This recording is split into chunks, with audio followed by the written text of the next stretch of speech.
आज हम बात करेंगे स्विच केस स्टेटमेंट का। स्विच केस स्टेटमेंट क्या होता है? तो स्विच केस स्टेटमेंट हमको जब मल्टीपल ऑप्शन दिया रहता है, उस मल्टीपल ऑप्शन में ये खोजना है कि परफेक्ट आंसर कौन है, परफेक्ट ऑप्शन कौन है। उसके लिए हम स्विच केस यूज़ करते हैं। स्विच केस में बहुत सारा ऑप्शन दिया है, उसमें से हमें एक जो करेक्ट आंसर है उसको डिटेक्ट करने के लिए स्विच केस का यूज़ करते हैं। और स्विच केस स्पेशली इसलिए भी करते हैं जहाँ पे एल्स इफ़ लेटर जब हम प्रयोग करते हैं, यूज़ करते हैं, तो उसमें बहुत सारा एल्स इफ आता है, कंडीशन लगा हुआ। तो उस चीज़ को अवॉइड करने के लिए हम स्विच केस स्टेटमेंट ले लेते हैं कि हमें मल्टीपल ऑप्शन है, उस मल्टीपल ऑप्शन में से जो करेक्ट आंसर उसको हम डिटेक्ट करके वो रिजल्टेंट पे ब्लैक कंपाइलर के थ्रू हम आउटपुट स्क्रीन पे देख सकें, ब्लैक स्क्रीन पे देख सकें। Clear? Switch case specially multiple option में मल्टीपल ऑप्शन दिया हुआ किसी प्रोग्राम में या कहीं कोई ऐसा चीज़ है, सपोज डेट एक हम एग्ज़ाम देते हैं, OMR शीट रहता है, तो वहाँ पे 4 ऑप्शन दिया रहता है। तो यूज़र क्या करता है, उस 4 ऑप्शन में से एक कोई आंसर को वो चूज़ करता है।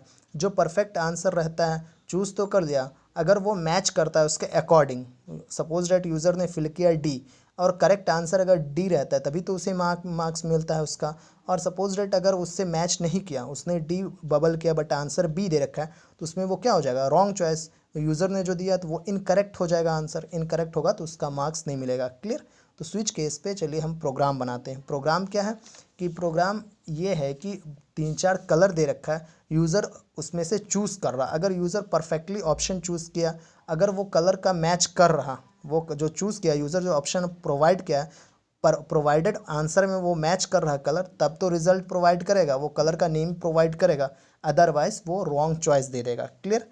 तो किस तरीके से होगा, एक प्रोग्राम हम बनाते हैं आपको स्विच केस का, तो समझ में आ जाएगा स्विच केस का कंसेप्ट क्या है। तो सबसे पहले हैश इंक्लूड हेडर फाइल हम लगाएंगे। क्लियर? हेडर फाइल के बाद एंगुलर ब्रैकेट, इसके अंदर S T D stand for standard input output IO.H। Clear? ये हो गया एंगुलर ब्रैकेट क्लोज। अब मेन फंक्शन एक लगा लेते हैं, मेन फंक्शन ये लगाएं, उसके बाद फिर ये हुआ, अब हुआ ये पैरेंथेसिस एक लगा लेंगे, ओपन ब्रैकेट। यहाँ पे हम कैर लेंगे। कैर क्या होता है, कैरेक्टर डेटा टाइप होता है। एक वेरिएबल डिक्लेयर कर लेते हैं जिसका नाम चॉइस है। क्लियर? आप XYZ कुछ भी ले सकते हो, तो हमने चॉइस लिया। क्लियर? क्योंकि जब मल्टीपल ऑप्शन रहता है तो यूज़र उसमें से चूज़ करता है उस ऑप्शन से। प्रिंट एफ लिए। अब एंटर द कलर नेम या एंटर द कलर, चलिए हम डाल दिए नेम। क्लियर? अब \n या enter your choice, choice user डालेगा ना अपना, sorry, enter the choice. Clear? अब चलिए इसके लिए क्या लेंगे, एक स्कैन एफ लेंगे। यूज़र से वैल्यू प्रोवाइड करवा रहे हैं तो स्कैन एफ लेंगे।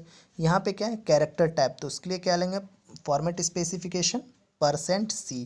क्लियर? और एड्रेस ऑफ क्या लेंगे, किस लोकेशन में यूज़र जो वैल्यू डालेगा किस लोकेशन पे सेव होगा, वो वेरिएबल चॉइस में जाके सेव होगा। क्लियर? ये हो गया। अब चलिए ये तो हो गया। अब यहाँ पे हम एक स्विच स्टेटमेंट लिए, ये स्विच स्टेटमेंट हुआ। इसके बाद एक पैरेंथेसिस ले लिए, इसके अंदर क्या डालेंगे, चॉइस वर्ड लिख दिए। क्लियर? क्यों? क्योंकि वो वेरिएबल है, उसी वेरिएबल को इसके अंदर देंगे। यूज़र जो डालेगा तो वो स्विच के अंदर आके, स्विच एक तरह से कंडीशनल बॉक्स कह सकते हैं, उसमें आके वो चेक करेगा कि गिवन ऑप्शन में मैच कर रहा है या नहीं कर रहा। अब ऑप्शन हम प्रोवाइड करेंगे तो यहाँ ऑप्शन वर्ड आप नहीं लिख सकते हैं, पहले स्विच के बाद एक क्या करेंगे, कर्ली ब्रैकेट ओपन करेंगे। क्लियर? और क्या करेंगे, अब यहाँ पे केस लेंगे, केस ए ले लेंगे। तो इसको AB जो भी लेंगे तो हम इसमें सिंगल इन्वर्टेड कॉमा में लेंगे, ये लिए। उसके बाद हम कोलोन लगाएंगे, सेमी कॉलन नहीं, कोलोन लगाएंगे। अब एक मैसेज डाल देंगे प्रिंट एफ। प्रिंट एफ यहाँ पे हम ऑप्शन में दे रहे हैं, रेड ब्लू ब्लैक जो भी देना चाहते हैं। उसके बाद फिर यूज़र डालेगा, तो अगर मैच किया तो वो उसके अकॉर्डिंग प्रोवाइड कर देगा कलर नेम। अब एक केस को दूसरे केस से सेपरेट करने के लिए ब्रेक स्टेटमेंट का यूज़ करते हैं। क्लियर? फिर केस नंबर क्या करेंगे, B, तो यहाँ पे इन्वर्टेड कॉमा B, फिर आ गया कोलोन लगा देंगे। अब क्या करेंगे, प्रिंट एफ लेंगे, ये प्रिंट एफ हमने डाला, फिर पैरेंथेसिस और उसके बाद इसके अंदर लिखेंगे ग्रीन, ये हो गया। लास्ट में सेमी कॉलन, फिर ब्रेक लगाएं, ब्रेक लगाने के बाद सेमी कॉलन, फिर केस नंबर 3। इसी तरीके से आप जितना चाहो उतना केस ऐड कर सकते हो। ये हुआ C। क्लियर? ये केस C हुआ। फिर फाइनली एक कोलोन लगा देते हैं हम, कोलोन हुआ। अब प्रिंट एफ लगा दिए। क्लियर? ये प्रिंट एफ तो लगाएं पैरेंथेसिस, उसके बाद फिर यहाँ पे कोलोन, 2 कोलोन डाल देंगे। यहाँ पे हम दे दिए वाइट, कोई भी कलर नाम नेम दे सकते हो आप। यहाँ पे कोलोन बंद कर देंगे, सॉरी डबल कोट्स बंद किए और सेमी कॉलन लगा देंगे। अब क्या किए, एक और ब्रेक लगाएंगे। ब्रेक लगाने के बाद अब देखिए यहाँ पे हम डिफ़ॉल्ट लिख रहे हैं। डिफ़ॉल्ट किस लिए, डिफ़ॉल्ट लिखा जाता है जब क्या कहा जाता है, डिफ़ॉल्ट ये वर्क करेगा, बता रहे हैं डिफ़ॉल्ट कौन सा काम करेगा, जब यूज़र ऑप्शन डाला और गिवन केस से नहीं मैच करा, यानी ABC केस डाला, यूज़र ने डाला मान लीजिए ई केस डाल दिया, तो ऑप्शन में तो केस में, या ऑप्शन यहाँ कह सकते हो, केस को ही ऑप्शन हम कहते हैं, तो ऑप्शन में तो हमें ई नहीं दे रखा है, तो उस केस में वो डिफ़ॉल्ट वाला मैसेज प्रिंट करेगा। तो यहाँ पे हम दे देते हैं print F wrong choice, user जो डाला है वो गलत चॉइस है। क्लियर, क्यों गलत चॉइस, क्योंकि इसमें मैच नहीं किया, इसलिए उसे हम गलत चॉइस कहेंगे। क्लियर, चलिए यहाँ पे हम इसे पास ले आते हैं। हो गया, ये मेरा प्रोग्राम कंप्लीट हो गया। क्लियर, स्विच में जो लिखे हैं लाइन नंबर 8 में स्विच चॉइस, तो उसके बाद वो सेमी कॉलन नहीं आता, इस चीज़ का ध्यान रखेगा। चलिए अब आता है एंटर द चॉइस। तो केस क्या था, ABC, हमने 3 ही केस लिया था, तो उसमें से कोई ABC में से कोई एक वेरिएबल हम डालेंगे, कोई एक केस का नेम देंगे। केस A डाला तो देखिए रेड आ गया। देखिए केस A के अंदर प्रिंटफ के अंदर क्या है, मैसेज रेड। तो मैंने यहाँ पे केस A जब डाला था तो स्विच के अंदर वो चॉइस जाएगा, यूज़र अपना चॉइस क्या डाला, ए ऑप्शन डाला, मैच कर गया, करेक्ट था, तो वो प्रिंट एफ का मैसेज वो शो कर दिया। सिमिलरली मान लीजिए हमने डाला जी, क्या आएगा, रॉन्ग चॉइस। क्यों, क्योंकि जी नाम का कोई केस ही नहीं बना है वहाँ पे, यहाँ पे है जी नहीं है। या मान लीजिए हम डाल रहे हैं डी, तो डी में भी नहीं शो होगा, रॉन्ग चॉइस। क्यों रॉन्ग चॉइस, क्योंकि यहाँ पे कोई अवेलेबल नहीं है केस।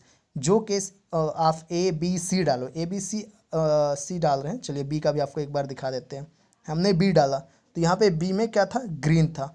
जब यूज़र बी डाला चॉइस में तो स्विच के अंदर वो बी जाएगा, यहाँ पे मैच करेगा कि क्या बी नाम का कोई केस अवेलेबल है या नहीं है, तो ऑब्वियसली है लाइन नंबर 12 में केस नंबर बी। जब मैच कर जाएगा तो बी का जो भी मैसेज है ग्रीन है, तो वो ग्रीन को डिस्प्ले कर दिया। अगर मान लीजिए सिमिलरली कोई ऐसा कर दे केस, मान लीजिए एच डाल दिया, तो वो एच क्या हुआ, गया था इसके अंदर, स्विच के अंदर एच जाएगा, वो देखेगा कि एच नाम का कोई केस है या नहीं है। एच नाम का कोई केस नहीं मिला तो वो क्या करेगा, डिफ़ॉल्ट के बाद वाला जो प्रिंटफ है स्टेटमेंट है उसको, उसके मैसेज को वो डिस्प्ले कर देगा। क्लियर, चलिए फिर से एक बार आउटपुट आपको दिखा दे रहे हैं। सिमिलरली एस हमने डाला तो रॉन्ग चॉइस, क्योंकि एस नाम का कोई केस ही नहीं बना है। आप यहाँ पे रन जो हम कर रहे हैं चॉइस में, आप रेड ब्लू ब्लैक नहीं दे सकते हैं। क्यों, क्योंकि जब आपको सपोज डेट MCQ गिवन रहता है, भले 4 ऑप्शन दिया रहता है, 4 ऑप्शन में मान लीजिए कोई व्हीकल्स नेम है, कार बस ट्रेन कुछ भी दे रखा हुआ है, तो आप कार बस को नहीं टिक करते, आप ABCD को, जो कार पहले ए दे रखा है उसके बाद कार दिया है, ऑप्शन नंबर ए में कार दे रखा है, ऑप्शन नंबर बी में, तो हम क्या करते हैं, बबल जब भी करते हैं ABC को करते हैं, नहीं कि कार या बस, इसको हम बबल नहीं करते हैं। क्लियर, तो इन चीज़ों का ध्यान दीजिएगा कि आउटपुट स्क्रीन में हमें रेड वाइट ग्रीन नहीं देना है, हमें देना है क्या है, केस नंबर देना है, ऑप्शन नंबर, ऑप्शन नंबर बोल लो या केस नंबर। इस प्रोग्राम में हमने केस डाला है तो इसलिए केस नंबर देंगे। जैसे ए डाला तो ऑब्वियसली ए में मेरा क्या है, रेड, केस नंबर ए में जो भी रहेगा मैसेज रहेगा उस मैसेज को वो डिस्प्ले कर देगा। क्लियर, तो स्विच केस ये था प्रोग्राम। स्विच केस में स्पेशली आपको ये बताता है जहाँ पे मल्टीपल ऑप्शन है, उस मल्टीपल ऑप्शन को किस तरीके से एक प्रोग्राम में लेके चलते हैं। ठीक है, थैंक यू।